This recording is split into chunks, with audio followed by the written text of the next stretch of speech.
We're here at the site where it all began on October 7th, the grounds of the Nova Music Festival.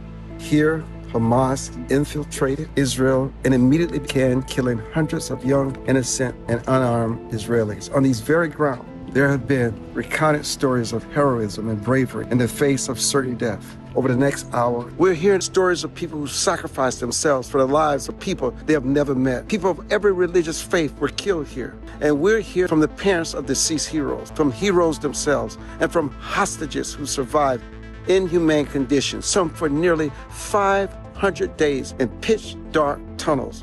IDF soldiers who risked it all to save their fellow countrymen. As a result of this awful day, people are still trying to heal, as we all are, from our tragedies and our chaos and our emotional trauma. I'm Armstrong Williams.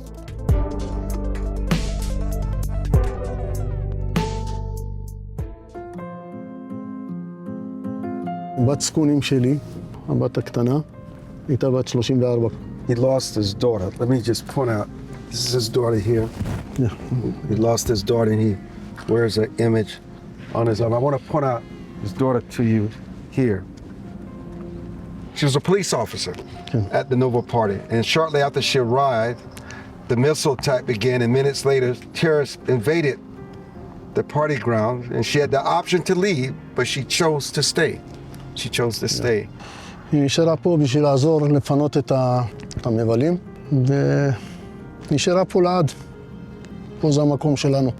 Well, she sent farewell messages in the family WhatsApp group saying that she loved everyone. כשזה קרה, אני לא הייתי בארץ. הייתי ברודוס. שוחחתי איתה בטלפון פעמיים, ואז הבנתי שיש פה, ברקע שמעתי את היריות. בשעה 3:30 הייתי כבר ליד מושב שובה. אני מגיע לפני הצבא לכאן, והתחלתי לחפש אותה בין הפצועים וההרוגים שהיו שם, ואנחנו קיבלנו את הידיעה אחרי 6 ימים. נהרגה פה בנובה. זה היה שותף שלה. הם היו ביחד, הוא נפצע קודם, היא נתנה לו את האקדח שלה, יגן על עצמו, והוא ביקש ממנה להסתתר, נמצא מחסה. ואת האקדח מצאו בבארי על מחבל. השיחה האחרונה שלנו אמרה, אבא זהו, הם לידי. אבא, הם לידי. סגרה לי את הטלפון. זה המשפט האחרון ששמעתי. יש אחד ביום של ההלוויה, הוא אמר, אני חייב לספר לכם שהיא הצילה אותי. איפה היית? היא שואלת אותי. העיניים שואלות, איפה היית? אתה בא כל בוקר? כל יום, לנפש. ועדיין מחפשים תשובות. מחפשים תשובות ואין תשובות. אני חש את המקום הזה, זה פרידה האחרונה שלנו ממנו. אז אנחנו מחפשים פה. באים לפה, זה עושה לי נחת שאני פה. Thank you. Thank you very much. תודה רבה. Thank you very much.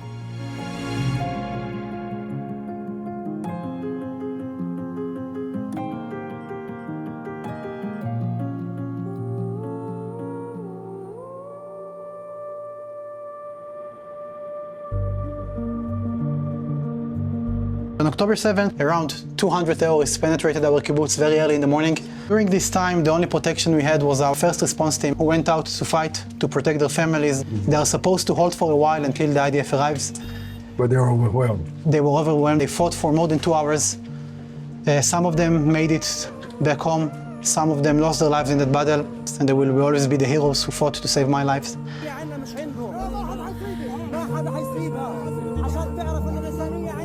Out of the 400 people who lived there, 41 were murdered on the spot, 76 were kidnapped, taken hostages, and on October 30, the last hostage from our community returned to be buried in Iroz. You don't feel anger and madness when you talk about it? I learned in the past year and a half, sharing my story with... Heals you. Heals me. Yeah, that's my therapy.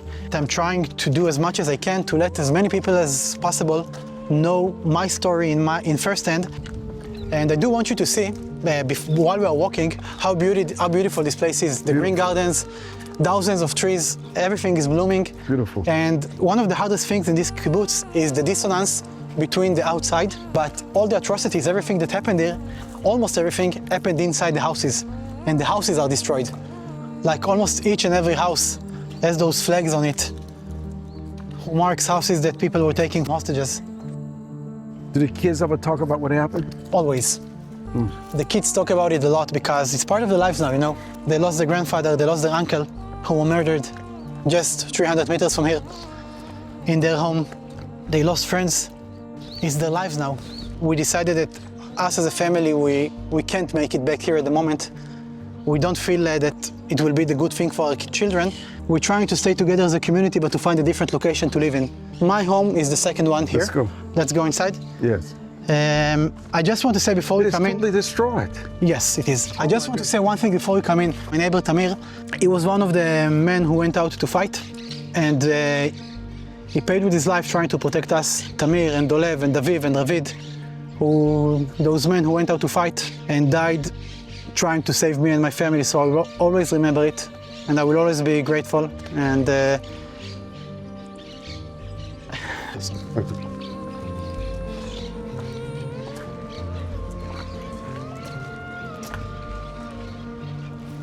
Oh my goodness. All this by Hamas? all this by Hamas.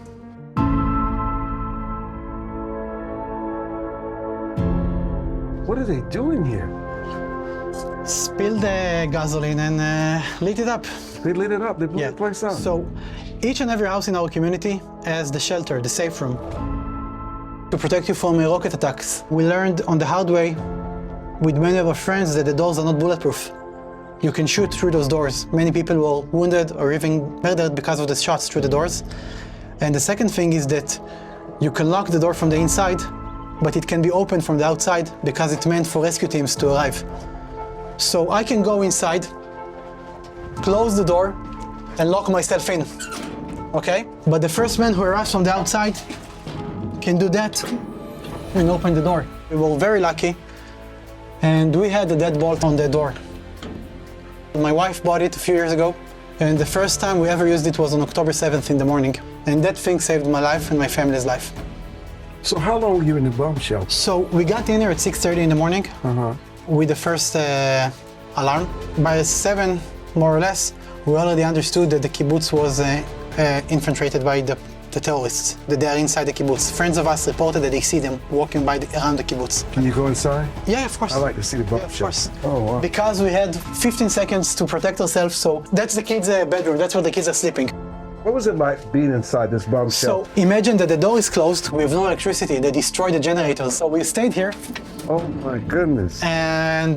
and we've been here, as I said, since 6:30. So what was it like hearing them outside trying to get in? You know, at the beginning, you convince yourself it's not happening. It's like you hear the gunfire from distance in the kibbutz, and you say, it's probably by the border. It's not here. You try to convince yourself, but your mind knows what's happening, and your heart refuses to believe it. As the time passes by, the sounds, the noises got very closer to us. You could hear on this little road behind us, you can hear the trucks, the pickups, you can hear the motorcycles, you could hear people running and yelling, and the worst thing was that we heard a very loud Arabic music played. As if they felt like we won, we can do whatever we want. Partying, Partying, playing music, celebrating. celebrating, yeah. And we understood that it's here. You know, it's outside our house. It's a matter of time until they get to us. You know, friends living nearby reported that they are in their houses. So we had to make a very big decision. What do? We didn't speak. We just looked at each other's eyes, me and my wife, and we looked at that lock, and we said, that's our savior. And we said, let's be with the kids. My wife took my daughter to the top bunk bed, covered under the blankets, quietly. My wife, as I said, she's a therapist. She's been working with kids. She tried to explain to her what to do, how to behave in case they get to us, what to say, what not to say. She was older, she was 7.5. And I took my son, he was only 4, almost 4 back then, and I took him to his bed, and I just laid on top of him, covering him with my body, and my only thought was, they're gonna shoot through the door, so let them hit me and not him, so we can survive. The kids were very quiet, as if they understood the situation. They had no water since the last night, they had no food, and they didn't ask for nothing, they just kept quiet. And the time passes until 10 and 2 minutes. And in that second, I heard people running here, and I heard them yelling in Arabic. There are people inside. They understood that we hide there, and the second after you heard them yelling, you heard the handle going down. And that was the moment that I was sure that our life ended. And I held my son strong, and they couldn't open the door. They tried and it didn't open because of the lock. And they started pulling the door back and forward, up and down, left and right, trying to tear it from its place. And they were banging on it, you know, like with the palms, like very aggressively, and kicking the door. And they were yelling to us. They spoke English and Hebrew. open the door. If you come out, we will not kill you. If you will not come out, we'll blow up the house. And we kept it quiet. We didn't reply. We didn't answer. We didn't say nothing. The kids were completely quiet. And the situation lasted for 30 minutes, while you could hear them destroying the house and yelling at us to come out. We just said goodbye to each other, understanding that it will take as long as it takes, but our life are ending. So you actually thought they could penetrate that door? Yeah. I didn't believe it will hold. And I said goodbye to my wife. I apologized for the kids quietly that I couldn't protect them on real time, because I was sure they're gonna get in and kill us. It's a matter of minutes. And at 10:30, they just left, gone, completely quiet. This time only for 4 or 5 minutes, and then we could hear them spilling liquids, probably gasoline, and you could immediately hear the flames behind the door. And we understand that our battle changed from how they do not enter the room to how we survive in a fire that we are locked in this closed room. The smoke started penetrating, and what do? We understood that we have to go down to the floor because the smoke goes up, you have to go down. We covered the kids' faces with pieces of clothes from the closet and just laid by the window. I took my phone and I called the fire department. Send jets, spill water all over this kibbutz. I heard the woman on the other side, she was crying on the phone. And she told me, I'm sorry, we cannot make it. You have to find a way. And during this time, my kids, they were inhaling the smoke. And we decided that we have to do something. Let's open a crack in the window, get some oxygen in. Maybe they see us and come to kill us. Maybe they won't see us, but it's better than waiting for a certain death. We opened a small crack in that window, just like 2 inches maybe. You can see my fingerprints. It was covered in ashes, and my black fingerprints are still on that wall over there. At 1:45, I heard people walking outside my window, and I heard people yelling in Hebrew. And I realized that these are Israeli soldiers. So I felt that we were safe, so I started yelling outside, we are here, come to save us, please. And they told us, close the window and wait. Until another group of soldiers came to rescue us at 3 p.m. One story of way too many, 9 hours here that are happened in way too many houses, but I'm lucky to survive and share this with people like you. The story's just Yeah, so thank you so much for listening. I feel like I was there. Thank you very much. Thank you, brother. Thank you very much. Thank you.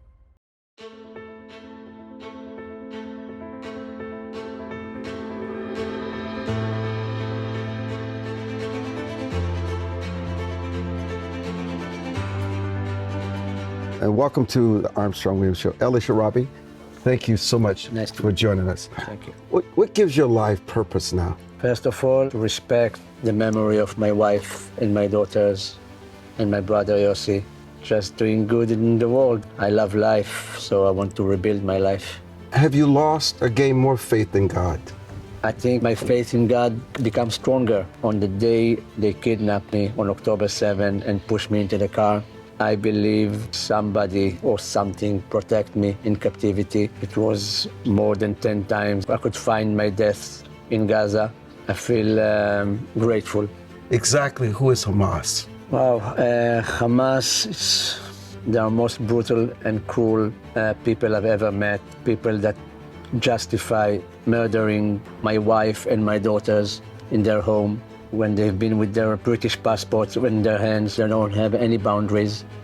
And it's not really about Israeli-Palestinian conflict. It's just about murdering people. In any conversation I had with them, they kept saying 2 things. First of all, they will come back to Israel as much as they need to kill us all, the Israelis and the Jews. And the second thing, after they finish with us, they come to UK and France and Germany and US, because all the world should be Muslims and the only religion in the world is Islam.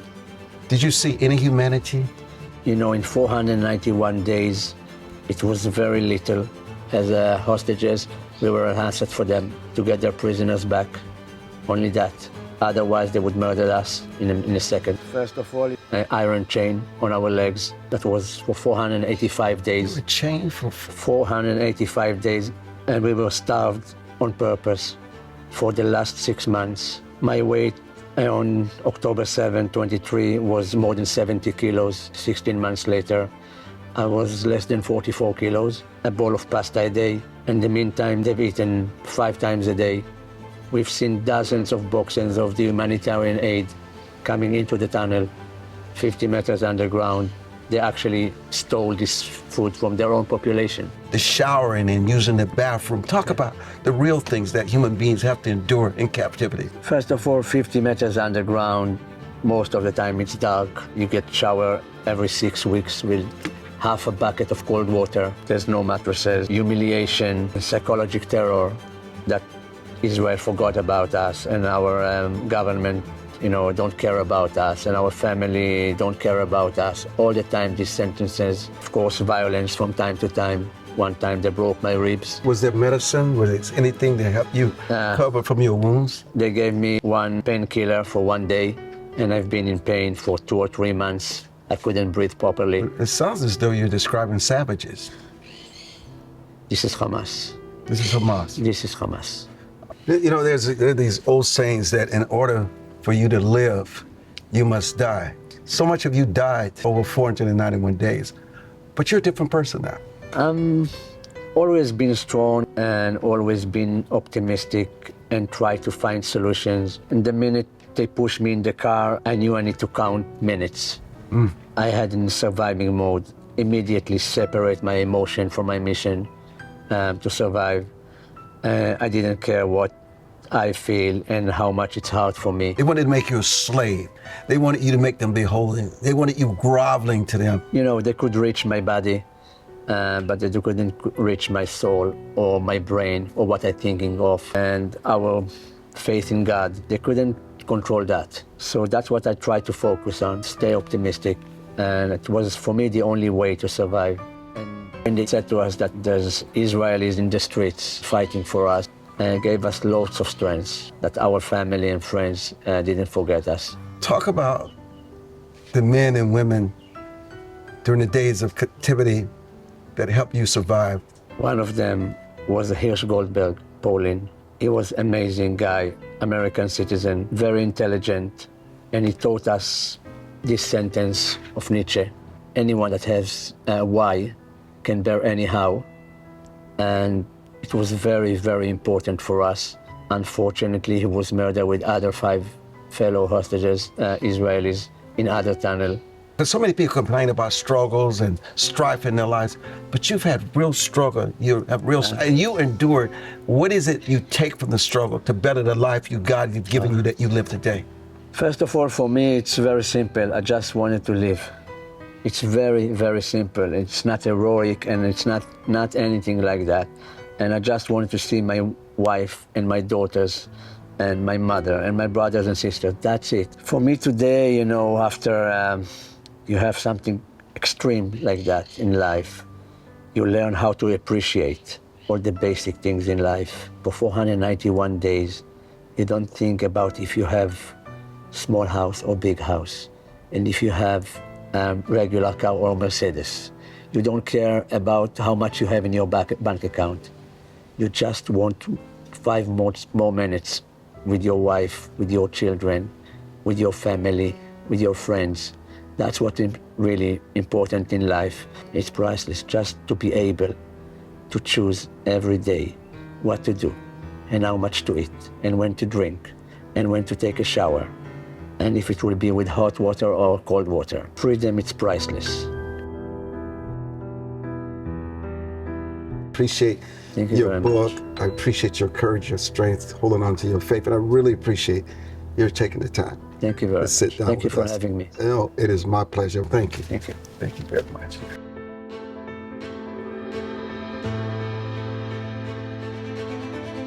Which is so fascinating about this story here. Ohad and Raz bin Ami kidnapped together. She knew that I was kidnapped. But you didn't know she was kidnapped? Yes. After 1 week, they connected us in captivity. After you were reunited, you were set free. Yeah, it was like after 50 days, we were hugging. I was crying. He told me that Ohad will be killed in Gaza. You thought you'd be killed. I was afraid that they will lynch me. What's the most horrible thing you witnessed in captivity? The commander called us, all the 6 of us. Choose, please, 3 that I'm going to shoot them in the head and 3 that I'm going to shoot them in the knee. Took the kalach and do like this, and now we need to choose who will die. And then they said, you and sit here, and you sit here. you are going to be killed and you are going to be wounded. And then he told us, okay, tell me why I don't need to shoot you. After about 2 hours, we'll go back to the tunnels and he won't shoot anybody. It was after 450 days in captivity that we are in the dark, in no food, they starve us, and then they do this to ruin us mentally, not only physically. How are you treated as a lady? And they disrespect me, I can say. I ask for medicine and they start to shout at me, first in English, then in Arabic. Like a dog. Like a dog, disrespected. When did you realize that your daughters were okay? Only when we came back home. Oh, you did not know? No, we didn't know. No idea. No. And you didn't know from the No, point? no, You didn't know whether they were alive or not? no. I didn't want to think about it. You know, when I was in captivity and it started, I was listening to the radio. And after 3 days, I heard that in my kibbutz, Be'eri, there was 100 people killed. So I decided I won't listen to the radio anymore because I didn't want to understand from the radio that my daughter are killed. I won't survive if I heard that my daughter are dead. And only when we came out, I understand that they are alive. It was like giving birth again. What did the marriage become after you both were released? Were you different people after the release? We learned to appreciate life in captivity. Yes. I was in the tunnels, so I have a lot of time to think. All I ask from God, I want to be a better husband, a better father, a better son, a better brother, a better man, a better person. So every day I was praying to God, please give me a second chance to fix. And now he gave me this second chance.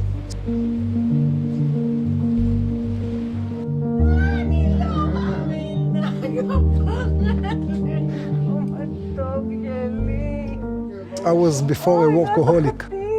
So now my first priority is for the family, is for my wife, is for my daughter, brother, my mom, my friends. So yeah, it changed the priority of things.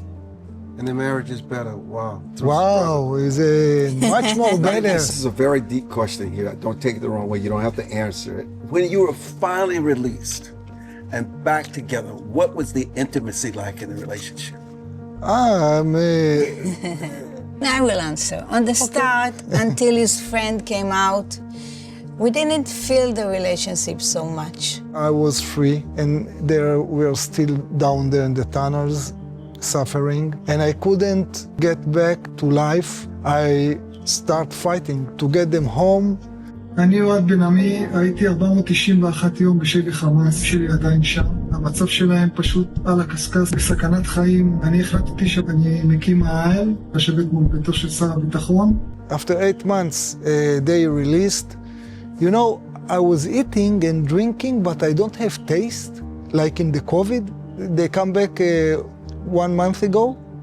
Suddenly I told to my wife, wow, there is taste of coffee, and yeah. So they're back home. It started blooming. Like a flower. Like a flower. Like a flower, yeah, okay. yeah. Marriage was always good, but after Oad came, it was different. It's like starting all over again. It's like a new marriage. We are now in honeymoon. Honeymoon. Actually, we did it. We married again in Miami. 1 week ago. 1 week ago, you married Yeah, again. we remarried. And now every morning I ask when we get up, it's a good morning and how are you? And it's a smile. We are so happy to get up in the morning You know, together. the reason I asked you about the intimacy, because I can sense the intimacy and the love between you. As if you're kids again. You've fallen in love all over again. Yes. I love him so much. I tell you something, the love between us. Oh, And so obvious. it's It's so it's like something new, like we It is just new. met. I can't Like we hide just it. met. Okay, I mean, it's all over you. So you know, the beauty of this, even through tragedy and through struggle and through the unknown, you can find your better self. You Yeah, can find sure. your better angel. Sure. And while you would not wish this upon anyone, you found something to grow as a result of it. Yes. Yes. We are so happy. to be together, that we are both alive, and it's a different life, I can say. We don't think of the past, we think of the future. Yes. And you can see the link right here on the screen where you can give, and I encourage you to support. This is a story for marriage, and that's what it's about family and marriage, and continue to grow through this struggle, not because of, but in spite of. So we encourage you to give today. You love me? Yeah, very much. And thank you. I'm Armstrong Williams.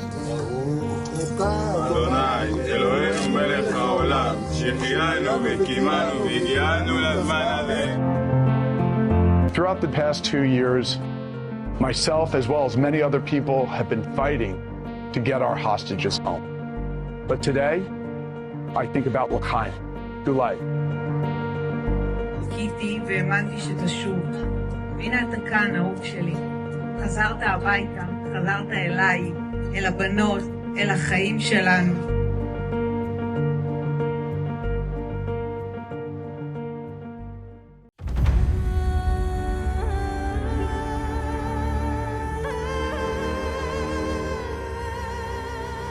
It's just amazing.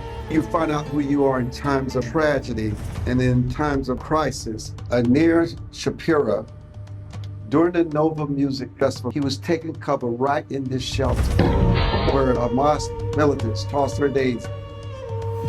4, 5, 6, 7, tossing out grenades. And then the 8th grenade blew up in his hand and he died.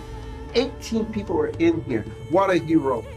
What a story. 7 of them survived as a result of his courage, his bravery, his presence of mind, and willingness to sacrifice his greatest gift, life itself, to save others. Not only is he a hero in America, in Israel, but he's a hero around the world. It tells us that one person with courage and strength is the difference between life and death.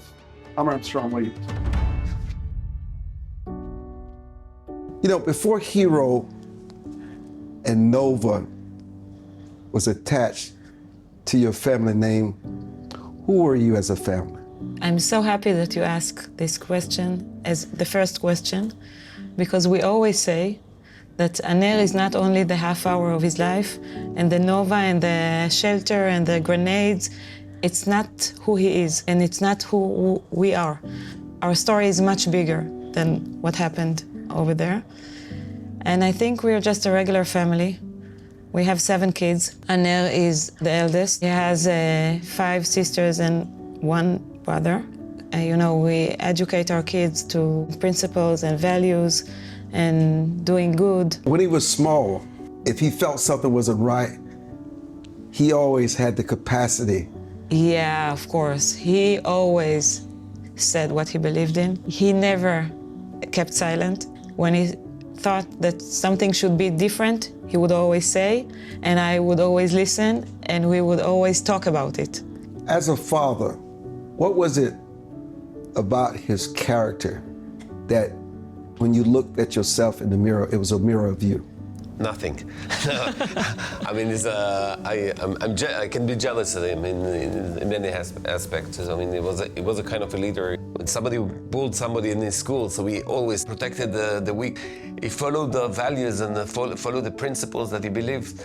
And for him, it was, he gave everything for that. So in this aspect, I'm just saying I'm jealous of him. We like to sort of frame this as a story about the many Jews that lost their lives on October 7th, 2023. But it's so much more than that, as it is so much more to who they are as a family. Exactly. And I think that day, it was like evil against goodness. It was so clear, crystal clear, that people came in order to kill, and they didn't care who is that people that they are killing. And people came on the other side, people were in the party, celebrating love and peace and, you know, music and goodness. And it's like a clash of values. And I think for Aner, when he decided to stand up and protect and actually give his life in order to save others, he didn't care who is standing behind him. If it's Jews or Muslims or Christians. He didn't know. He didn't know the people. All the others, he knew only that there are people there, and he wanted to save them. And I think, it's very like him to save people as people, to look at person as a person and not judge him as a Jew or a Christian or a Muslim or man or woman. He didn't care. It's people and I have to save them and I have to do whatever I can in order to help them.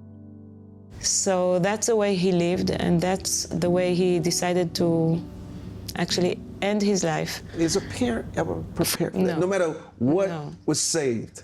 No, we are never prepared and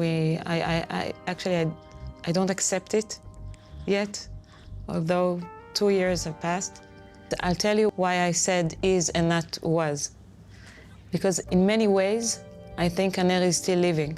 His impact is huge. I can't even start, not only as a hero, we didn't even start talking about his personality as a musician, as an artist, such a creative man who expressed his values and his ideas through music, songs, through his art, is inspiring so many people, not only here in Israel, but throughout the world.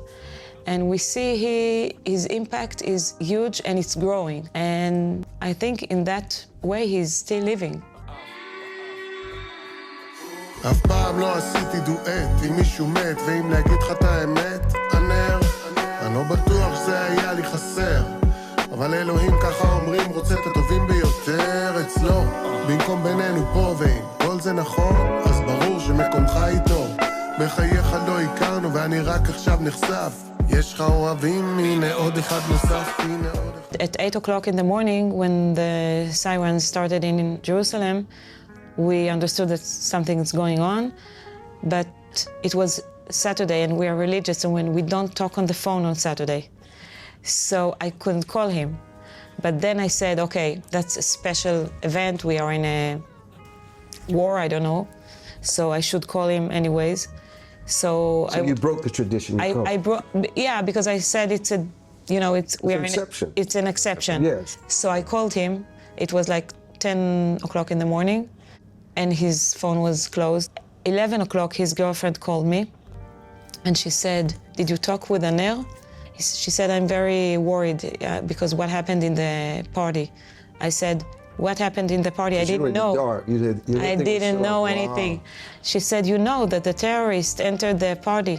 And that minute, I understood. You knew? At 8:25 or 30 in the morning, he was already not with us. On Monday, we got the first phone call of one of the survivors. And she said, your son is a hero. Your son took command and managed everything. I'm alive thanks to your son. And we didn't understand what she's talking about. On Tuesday, we got another phone call from another survivor, told us the whole story of the grenades. And Thursday night, the army knocked on the door, 2 officers, and they told us. What does it do for Nir brothers and sisters and his parents? How do you help a nation heal? What are the lessons? How do you make sense and find your sanity in all this? I think that what we saw on the 7th of October by Aner and others, we saw the strength of the Israeli society. We saw the values that it stands for. I'm saying always that Aner, when he confronted the terrorists, there were 20 terrorists attacking the shelter. Remember, your son stood in the doorway and calmed people, telling them that the army would come. Yeah. He gave them encouragement. He gave them hope. Exactly. Yeah, and he stood only with values. He had nothing. He was barehanded. It's amazing. He was sandals and t-shirt. Sandals, t-shirt, and 20 terrorists for half an hour were trying to conquer this shelter. And what stood in front of them, a young guy with values. Values against weapons. This is the story of Israel. This is almost like a biblical story. That's what Moshe says all the time. Yeah. All the time. Yes, it is. It is. I can feel it. Us as a family with Aner and us as a nation here in Israel, or even the Jewish nation maybe, we know how to remember. We know how to cherish the past in order to have future. We will not focus only on that horrible day. We will not even focus only on his heroic deeds. We insist on remembering his 22 and a half years, and that's the reason that we can go forward and look to the future. I'm comparing it always to the light of the stars. You know, when we're navigating in the sea, so the stars show you the way, but you know that most of the stars that you see, they don't exist. They're already millions of years ago. They collapsed into themselves, but their light still exists. And you can navigate according to the light of the stars. There are people like that their light keeps on going, even if they're not with us. You know, I believe this as a man of faith. God doesn't take anything from us that he doesn't replace it with. He gives you something that you never had before. What is that? I don't know, I'm looking for it all the time. I think it's my job and our job. But you've thought about this? Yeah, yes, all the time. I can tell. Your personal faith. Yeah. Yes, I can tell. So I think what I can conclude with what Moshe said at the funeral, that Aner took a moment of fate and turned it into a moment of destiny. He was standing there and he said, this is my moment of fate. I will make it to a moment of destiny and I will save people. And I'm asking myself every day, now it's my fate that Aner is not here, and the 7th of October and everything. What is my destiny? And I'm working on my destiny all the time in order to make goodness out of it. So that's why we founded the Aner Shapira Foundation, to build bridges and connections between people through music, through creativity. And I think for now, this is my destiny. I think about the spirit that fills the space now. You know, you think about, especially as we in the most holiest of days, but you said your son has been added to that constellation. He lights the way for others. And, you know, you still have your other children. That's so smart and so right. And we always say that we have to look at the bigger picture. Yes. The bigger picture is the 22 and a half years of Aner, and not only the last hour, and our 7 kids, the 6 that are still alive. And because of your son's sacrifice, their lives will be better. You just cannot see the unknown. There's so many things we cannot see. As painful as it is, there has to be something greater, a greater good, as a result of your making the sacrifice. I cannot tell you how much I've enjoyed. I'm just so touched and moved by your story. I must tell you, it's the most emotional, actually. I had to sort of grip myself and not get into the Thank you. emotion. But your grace and your humility, is so striking to me. But always remember, as well as he taketh away, he giveth. And your life is just really beginning to see the many things that will result for your family generations to come as a result of your son's near sacrifice. I appreciate your sitting down with us on Armstrong Wave Show, and we will definitely keep you and all Israelis in our prayers. God bless. Thank you so much. Thank you. Thank you. Thank you. Thank you. Thank you very much.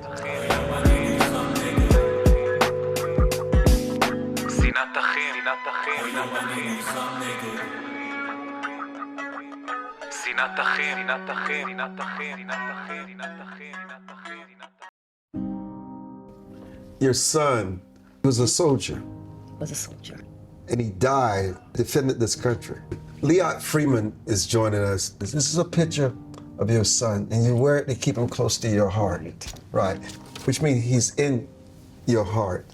Talk about that loss of your son.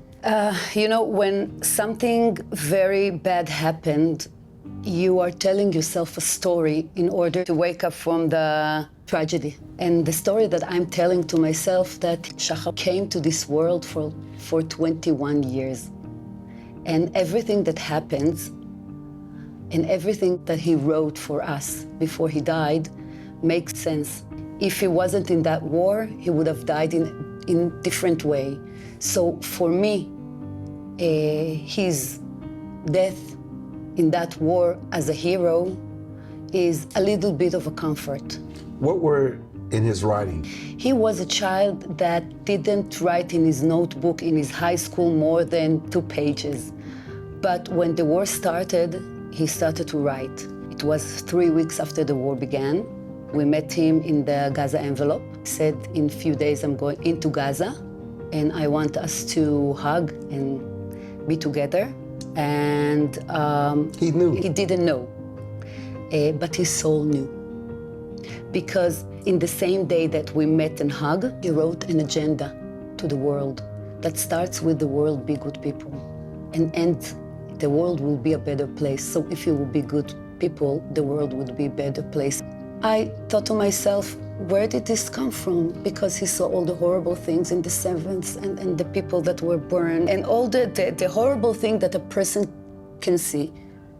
And instead of writing, I'm furious, I will revenge, he just wrote to himself, be good people. And he didn't say be a good person, you know? He said be good people, in plural, okay? Because if you're a good person, it's nice, but if you are good people, you will bring a lot of light to that world.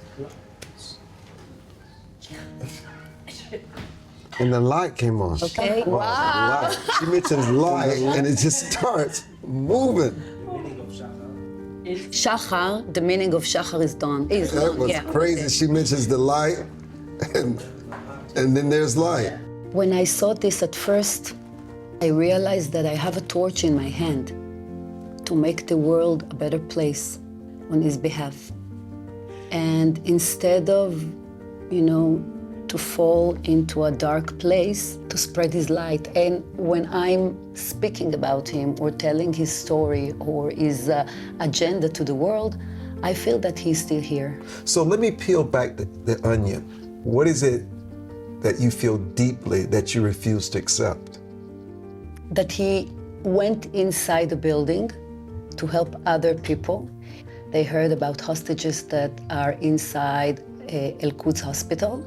He and his commander, Jamal Abbas, a Druze commander, went into that building to help other people.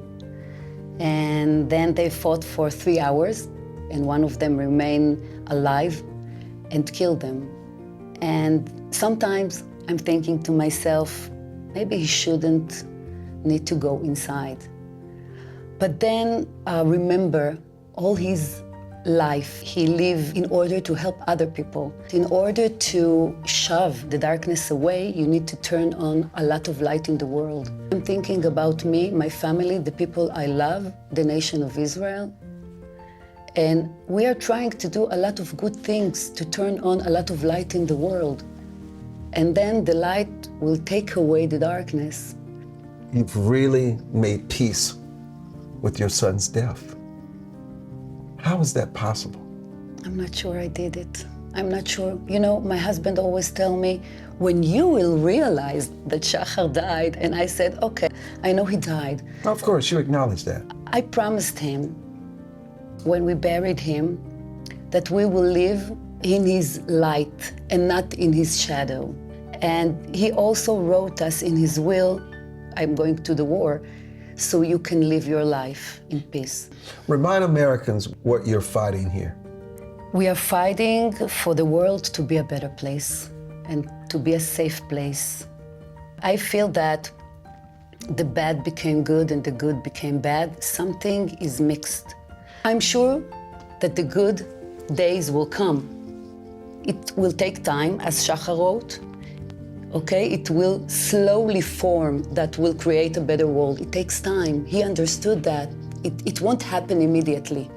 But then at the end, create a better world. And I believe that. Liat Friedman, thank you so much. Thank you.